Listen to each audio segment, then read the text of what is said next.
बिस्मिल्लाहिर्रहमानिर्रहीम। अस्सलाम वालेकुम स्टूडेंट्स। आज हम क्लास 7 की एक्सरसाइज नंबर 1.2 का क्वेश्चन नंबर 2, 3 और क्वेश्चन नंबर 4 को डिस्कस करेंगे। तो क्वेश्चन नंबर 2 में हमें गिवन है convert these mixed fractions into improper fraction.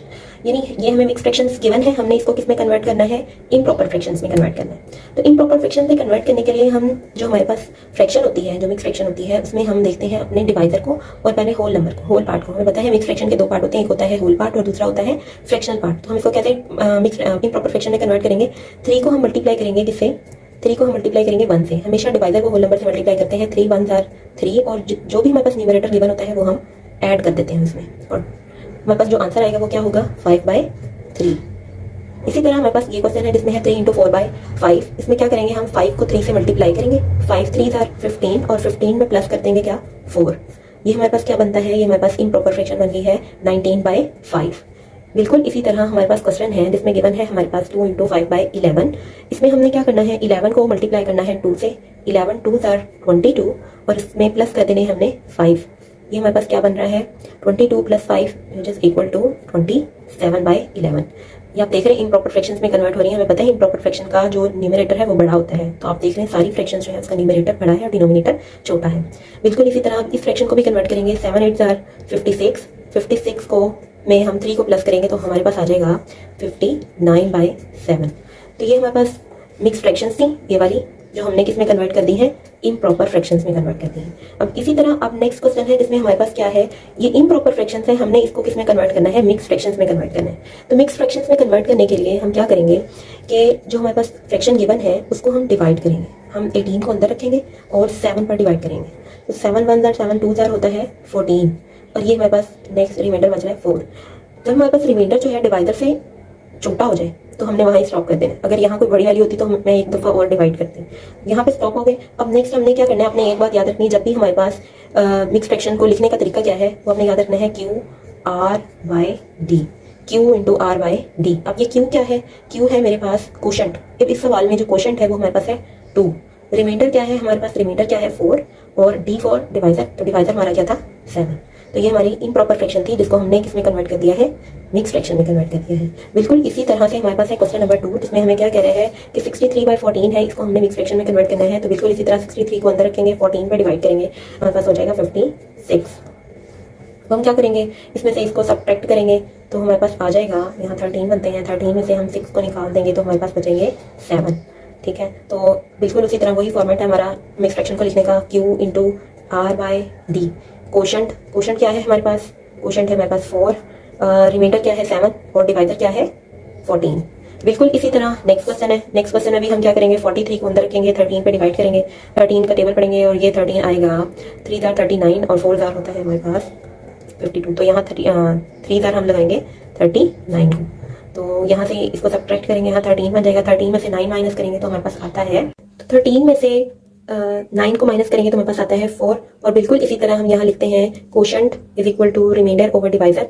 तो हम क्या बनता है, हमारा कोशेंट बनता है 3, रिमाइंडर है हमारे पास 4 और डिवाइजर है हमारे पास 13। बिल्कुल इसी तरह नेक्स्ट क्वेश्चन है हमारे पास 115/9। इसको भी हम इसी तरह कन्वर्ट करेंगे, हम 115 को 9 पे डिवाइड करेंगे तो 9 1 आर 9 होगा।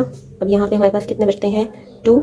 अब ये देखें 5 जो है ये हमारे पास नीचे आएगा तो ये 25 है। अभी भी हमारे पास जो रिमाइंडर है वो हमारे डिवाइडर से क्या है, बड़ा है, तो हम इसको और डिवाइड करेंगे तो 9 2 आर करेंगे तो हमारे पास आएगा 18 और बाकी बचेंगे हमारे पास 15 में से 8 माइनस करेंगे तो हमारे पास बचेंगे 7। तो इसको भी वही उसी तरह लिखेंगे QRD। ये याद रखना है आपने, QRD Q4, यहाँ रिमाइंडर का क्वेश्चन था हमारे पास 12, रिमाइंडर था 7 और डिवाइजर था 9। नेक्स्ट जो हमारे पास टॉपिक है वो है कंपैरिजन ऑफ रैशनल नंबर्स। तो हम देखेंगे कि हम रैशनल नंबर्स को कंपेयर कैसे कर सकते हैं। कंपैरिजन में हमने ये बताना होता है कि कौन सा रैशनल नंबर बड़ा है, कौन सा रैशनल नंबर छोटा है, या कौन से रैशनल नंबर आपस में इक्वल है। ठीक है, जब हमारे पास नंबर्स की, होल नंबर्स की, नेचुरल नंबर्स की या चले इंटीजर्स की बात आती है तो हम आराम से देख के बता देते हैं कि कौन सा नंबर बड़ा है, कौन सा नंबर छोटा है। जैसे कि अगर मैं कहती हूँ 3 और 9 है और इनको हमने कंपेयर करना है तो हमें पता है कि 9 बड़ा है तो हम इसको लिखते हैं 3 लेस देन है 9 से। ठीक है, इसी तरह अगर हमारे पास कोई और बड़ा नंबर आ जाता है, 2 4 5 6 आ जाता है और कोई नेक्स्ट है 3 4 9 2 आ जाता है, ये नंबर है, तो हमने इनको कंपेयर करना है तो इनको भी हम आसानी से कंपेयर कर लेते हैं कि जो वैल्यू बड़ी होती है उस तरफ हम सिंबल लगा देते हैं। ठीक है, बिल्कुल इसी तरह हमने क्या करना है, अब रैशनल नंबर्स को कंपेयर करना है। रैशनल नंबर्स में बताना है कौन सी वैल्यू, कौन सी फ्रैक्शन बड़ी है, कौन सी फ्रैक्शन छोटी है, या कौन सी फ्रैक्शन इक्वल है। तो इसके लिए सबसे पहले आपको सॉरी दो चीजें याद रखनी होंगी आपको। एक तो याद रखना होगा लाइक फ्रैक्शंस को, और दूसरा आपको याद रखना होगा अनलाइक फ्रैक्शंस को। ठीक है, तो लाइक फ्रैक्शंस हमारे पास कौन सी होती हैं? जिनका डिनोमिनेटर्स क्या होता है? सेम होता है। जिनका डिनोमिनेटर क्या होता है? सेम होता है, वो हमारे पास होती हैं लाइक फ्रैक्शंस। और अनलाइक फ्रैक्शंस होती हैं जिनका डिनोमिनेटर क्या होता है? डिफरेंट होते हैं जिनके डिनोमिनेटर्स। ठीक है, तो डिफरेंट डिनोमिनेटर्स कौन से हैं? अब जैसे लाइक फ्रैक्शन है, अब इसमें क्या होगा? फ्रैक्शन हमारे पास है एक 3/7 और एक है 2/7। तो आप देखें कि दोनों फ्रैक्शंस जो हैं वो क्या है? लाइक है, यानी इनको अगर हम कंपेयर करें तो ये लाइक फ्रैक्शंस है क्योंकि इनके डिनोमिनेटर्स क्या है? सेम है। तरह जो अनलाइक फ्रैक्शंस है उसमें हमारे पास क्या होता है? डिनोमिनेटर्स क्या हो जाते हैं? डिफरेंट डिनोमिनेटर्स होते हैं। जैसे इसकी एग्जांपल अगर देखें तो हमारे पास इस एग्जांपल में 2/9, 5/14, तो ये हमारे पास जो है वो क्या है? अनलाइक फ्रैक्शंस है, जिसमें डिनोमिनेटर्स जो देख रहे हैं आप वो क्या हो गए हैं? डिफरेंट हो गए। तो जब भी कंपैरिजन की बात आएगी ना, तो सबसे पहला काम आपने ये देखना है कि आया हमारी फ्रैक्शन इन दोनों में से कौन सी टाइप की है। अगर तो वो लाइक है तो आपने डायरेक्टली उसके न्यूमरेटर्स पे पहुंच जाना है, न्यूमरेटर्स को देखना है। अब जैसे डिवाइजर तो 7/7 था, अब आपने न्यूमरेटर्स को देखना है 3 बड़ा है या 2 बड़ा है। जो वैल्यू बड़ी होगी आपने उस तरफ सिंबल लगा देना है, बस आपने उसके न्यूमरेटर को देखते हुए आंसर देना है।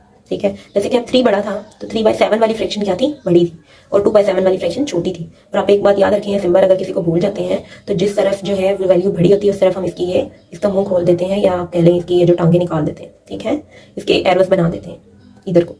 ठीक है, बिल्कुल इसी तरह यहाँ पे है अनलाइक फ्रैक्शंस। अनलाइक फ्रैक्शंस में क्या है? हमारे पास क्या होता है? डिफरेंट डिनोमिनेटर होता है। अब डिफरेंट डिनोमिनेटर तो हमारे पास जैसे ये फ्रैक्शन है 2/9 और 5/14, तो सबसे आसान तरीका ये है कि हम अगर इस फ्रैक्शन को कंपेयर करने तो हम इसके लिए यूज करेंगे क्रॉस मल्टीप्लिकेशन, जबकि आपकी बुक में जो है मेथड है एलसीएम मेथड, जिसमें हम डिनोमिनेटर्स को क्या करते हैं? सेम बनाते हैं। तो अगर आप वो मेथड नहीं करते, क्रॉस मल्टीप्लिकेशन वाला मेथड भी अडॉप्ट कर लेते हो, तो आपको क्वेश्चन बिल्कुल आंसर सेम आता है। तो हम इन क्वेश्चंस को, जब हमारे पास फ्रैक्शन जो है वो अनलाइक हो जाती है, तो उसके लिए हम क्या यूज करेंगे? Cross multiplication. अब क्रॉस मल्टीप्लिकेशन के लिए हमने क्या करना है? बस इनको क्रॉस मल्टीप्लाई कर देना है। जैसे कि 2 और 14 है और 5 और 9, इनको मल्टीप्लाई कर देना है। 2 को मल्टीप्लाई करेंगे 14 से तो ये आ जाएगा 28, और 9 को 5 से करेंगे मल्टीप्लाई, 9 5 क्या बनेगा? 45। ठीक है, तो दोनों में से कौन सी वैल्यू बड़ी आई है हमारे पास? दोनों में से हमारे पास वैल्यू बड़ी आई है 45। इसका मतलब है कि 45 के रिस्पेक्ट में जो फ्रैक्शन बन रही थी ऊपर, वो वाली फ्रैक्शन हमारी क्या है? बड़ी है। और जो ये वाली 28 के रिस्पेक्ट में फ्रैक्शन बन रही थी, वो फ्रैक्शन क्या है? छोटी है। ठीक है, अब ऐसा केस हो कि हमारे पास फ्रैक्शंस आ जाए, मिक्स फ्रैक्शंस आ जाए। फॉर एग्जांपल 1 × 2/5 आ जाए और दूसरी फ्रैक्शन हो 3 × 9/4 हो जाए। तो आपने इस क्वेश्चन में डायरेक्टली बस क्या चेक करना है? इनके होल पार्ट्स को चेक करना है। जो होल पार्ट बड़ा होगा ना, वो वाली फ्रैक्शन हमारी बड़ी होगी। ठीक है, जैसे यहाँ पे होल पार्ट हमारे पास 1 था और यहाँ पे होल पार्ट है हमारे पास 3, तो जो होल पार्ट बड़ा होगा वो वाली फ्रैक्शन बड़ी है। इसका मतलब है 1 × 2/5 लेस देन 3 × 9/4, क्योंकि 3 हमारे पास बड़ा है और 1 हमारे पास यहाँ छोटा है। इसी टॉपिक से रिलेटेड हमारी एक्सरसाइज है 1.2 और उसका क्वेश्चन नंबर 3 है, जिसमें हमने इनको कंपेयर करना है और ये साइंस को पुट करना है इन फ्रैक्शंस के दरमियान। हमने बताना है कौन सी फ्रैक्शन बड़ी है, कौन सी छोटी है और कौन सी बराबर है। तो सबसे पहला काम हमने क्या करना था? हमने चेक करना था कि दोनों फ्रैक्शंस जो हैं क्या वो लाइक है। लाइक फ्रैक्शंस चेक करने के लिए देखना है इनके डिनोमिनेटर्स को। तो इनका डिनोमिनेटर इस क्वेश्चन के डिनोमिनेटर को देखें तो 5 और 25 है। इसका मतलब है कि ये फ्रैक्शंस क्या है? अनलाइक है। जब फ्रैक्शन अनलाइक हो जाएंगी तो हमने डायरेक्टली इनको क्या कर देना है? क्रॉस मल्टीप्लाई कर देना है। 25 को 3 से ज़रब देंगे तो यहाँ आ जाएगा 75, और 6 को 5 से ज़रब देंगे तो यहाँ पे आ जाएगा 30। तो दोनों में से बड़ा कौन सा नंबर है? वो है 75। इसका मतलब है कि हमारी पास जो फ्रैक्शन है 75 के रिस्पेक्ट में जो फ्रैक्शन आई थी वो थी 3/5, वो बड़ी है किससे? 6/25 से। इसी तरह हमारा क्वेश्चन नंबर 2 है। इस क्वेश्चन नंबर 2 को देखें, सबसे पहला काम ये करेंगे वही कि हम चेक करेंगे कि आया हमारी फ्रैक्शन जो है वो लाइक है या अनलाइक है। तो देखें दोनों के डिनोमिनेटर्स सेम है। जब दोनों के डिनोमिनेटर सेम होता है तो हम डायरेक्टली क्या चेक करते हैं? उनके न्यूमरेटर्स को। न्यूमरेटर्स में चेक करें -7 बड़ा है या 7 बड़ा है। हमें पता है नेगेटिव वाली वैल्यू क्या होती है? छोटी होती है, वो 0 से भी छोटी हो जाती है, और पॉजिटिव वाली वैल्यू बड़ी है। इसका मतलब 7 वाली वैल्यू बड़ी है, और 7 के रिस्पेक्ट में जो फ्रैक्शन थी 7/10 वो बड़ी है किससे? -7/10 से। बिल्कुल इसी तरह क्वेश्चन नंबर 3 है। क्वेश्चन नंबर 3 को देखें तो यहाँ भी जो है डिवाइजर, जो डिनोमिनेटर है, वो दोनों फ्रैक्शंस के सिमिलर है, बिल्कुल एक जैसे। इसका मतलब है फ्रैक्शन क्या है? लाइक फ्रैक्शन है। तो लाइक फ्रैक्शन में हमने क्या करना है? डायरेक्टली उनके न्यूमरेटर्स पे चले जाना है। -3 और किसको चेक करना है? -5 को। अब ये दोनों साइन जो है वो इस सवाल में तो एक साइन नेगेटिव था, एक पॉजिटिव था, हमें आसानी से पता चल गया पॉजिटिव वाला बड़ा होता है। अब इसमें चेक करें तो -3 बड़ा है या -5 बड़ा है। अब जो लोग सोच रहे हैं -5 बड़ा है तो वो रॉन्ग है। क्यों? क्योंकि माइनस में जितनी वैल्यू बड़ी होती जाती है उतनी ही वैल्यू वो कम होती जाती है। या आप इसको ऐसे समझें कि 0 से, जब हम इंटीजर लाइन अगर मैं इसकी बनाती हूँ 0, -1, -2, -3, -4, -5, तो देखें इंटीजर लाइन पे चेक करें कि जो हमारे पास 0 से जितनी दूर वैल्यू जा रही है ना, उतना ही वो नंबर छोटा होता जाएगा। ठीक है, इसका मतलब है 3 जो है वो 0 के करीब है और -5 0 से ज्यादा दूर है। इसका मतलब है -5 छोटा है और -3 बड़ा है। तो -3 वाली फ्रैक्शन जो है वो बड़ी होगी। इसका मतलब है -3/8 वाली फ्रैक्शन -5/8 वाली फ्रैक्शन से बड़ी होगी। जिस तरफ बड़ी होती है उस तरफ हमने इस सिंबल का बस क्या करना है, मुंह खोलना है। जैसे ये वाली फ्रैक्शन बड़ी थी, हमने इसकी तरफ मुंह खोल दिया। अब इसी तरह जो है यहाँ पे अब हमारे पास कौन सी फ्रैक्शन आ गई है, मिक्स फ्रैक्शन आ गई। जब मिक्स फ्रैक्शन आ जाती है तो हम क्या देखते हैं, सिर्फ उनके होल पार्ट्स को देखते हैं। अब इसका होल पार्ट है 1 और इस फ्रैक्शन का होल पार्ट है 2, तो आपको देखें दो होल पार्ट बड़ा होगा, वही वाली फ्रैक्शन बड़ी होगी। इसका मतलब है 1 × 1/7 जो है वो छोटी है 2 × 3/14 से, क्योंकि होल पार्ट 2 बड़ा है होल पार्ट 1 से। अब बिल्कुल इसी तरह यहाँ पे आ जाए। अब ये है, यहाँ पे ये वाली फ्रैक्शन है मिक्स्ड और ये वाली फ्रैक्शन है प्रॉपर। अब क्या होगा कि जब हमारे पास एक प्रॉपर फ्रैक्शन आ जाए और एक मिक्स फ्रैक्शन आ जाए तो कुछ नहीं होगा, हम डायरेक्टली क्या लगाएंगे यहाँ पे। अभी फिलहाल मेरे पास यहाँ क्या है, होल पार्ट 0 है, ठीक है। तो जब होल पार्ट 0, इस वक्त इधर होल पार्ट 0 था, यहाँ होल पार्ट 1 है, दोनों में से चेक करें कौन सी फ्रैक्शन जो है वो बड़ी है। हमें पता है कि जो ये होल पार्ट 1 है, ये वाली फ्रैक्शन बड़ी है, क्योंकि ये हम होल पार्ट चेक करें, 1 बड़ा है और 0 छोटा है। इसका मतलब 1 × 5/12 जो है वो बड़ी होगी 7/12 से, ठीक है।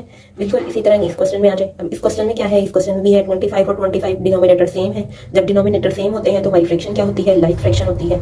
जब लाइक फ्रैक्शन होती है तो हम डायरेक्टली उनके कहाँ पहुंच जाते हैं, न्यूमरेटर्स में पहुंच जाते हैं। तो न्यूमरेटर्स को चेक करें तो देखें कौन बड़ा होगा, न्यूमरेटर -7 बड़ा होगा कि -19 बड़ा होगा। जी -7 बड़ा होगा, क्योंकि माइनस में जितनी वैल्यू बड़ी होती जाती है उतनी ही वैल्यू वो छोटी होती जाती है। अब -7 के रिस्पेक्ट में जो फ्रैक्शन बनी थी वो थी -7/25 और -19 के रिस्पेक्ट में बन रही थी -19/25, ठीक है। तो ये वाली फ्रैक्शन हमारी छोटी है, ये वाली फ्रैक्शन बड़ी है।